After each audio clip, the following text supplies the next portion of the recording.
আমার বাবা আমার কাছে সেরা সুদর্শন পুরুষ। আমার বাবা রাষ্ট্রের একজন সম্পদ। বাবা খুব জ্ঞানী, বাবা খুবই আধুনিক ছিল সবসময়ই। আমার অ্যাক্টিভিটিসের অনেক কিছুই আমার বাবার, অনেক কিছু বাকি রয়ে গেছে বাবাকে বলার। বাবা আমার আদর্শ, এবং আমি আমার মতো না, আমি বাবার ছিটে ফোঁটাও পাইনি। আমার বাবার সত্যিকার অর্থেই একজন সুদর্শন পুরুষ ছিলেন। আমার বাবার সুদর্শন বলতে যেটা বোঝায়, বা একটা পৌরুষদীপ্ত একটা, আমার বাবা কিন্তু ফ্রিডম ফাইটার। আমার বাবা একজন বীর মুক্তিযোদ্ধা, এবং আমার বাবা একজন মানে দেশের অনেক বড় একজন অ্যাসেট কিন্তু। আর আমার বাবার সাথে দেশের বাইরের অনেক বিখ্যাত বিখ্যাত ব্যক্তিত্বের সাথে বন্ধুত্ব কিংবা কলিগ কিংবা বিভিন্ন রকমভাবে তার সাথে সম্পর্কিত।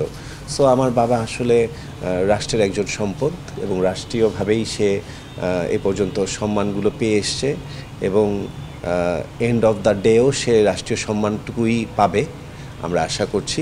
সো বাবা খুব জ্ঞানী, বাবা খুবই আধুনিক ছিল সবসময়ই।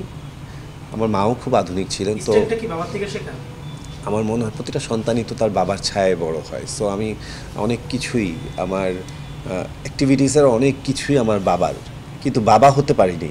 বাবা হওয়া সহজ কথা না, কারণ বাবা তো একজনই। হ্যাঁ, তো বাবার মতো হতে পারিনি, তবে বাবার অনেক কিছুই ছায়া আমার মধ্যে আছে।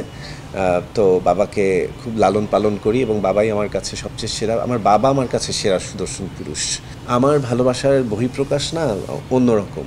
আমি এক এক সময় এক একভাবে আমার বাবা মাকে সারপ্রাইজ দেই, বা নানান রকমভাবে এটা ওটা দিয়ে, বা নানান রকমভাবে চমকে দিয়ে, নানান রকম ছোটোখাটো ঘরোয়া আয়োজন করে, কিংবা খুব মজাদার সব ঘটনার মাধ্যমে আমি আমার বাবা মাকে ভালোবাসি বলি।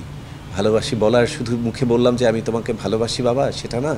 আমি তোমাকে ভালোবাসি বলার চেয়েও ভালোবাসি বলার আপনার একটা ব্যাকরণ আছে, একটা ভাষা আছে। তো ওই ভাষা ব্যাকরণগুলো এক এক সময় এক এক রকম। তো সেইটা ভেদে আমি এক একভাবে এক এক রকমভাবে চেষ্টা করেছি। তবু আমার মনে হয় অনেক কিছু বাকি রয়ে গেছে বাবাকে বলার, বা বলতে পারিনি, কিংবা বলা হয়ে ওঠেনি সময়ের অভাবে বা নানান কারণে। তো বাবাকে আসলেই ভালোবাসি।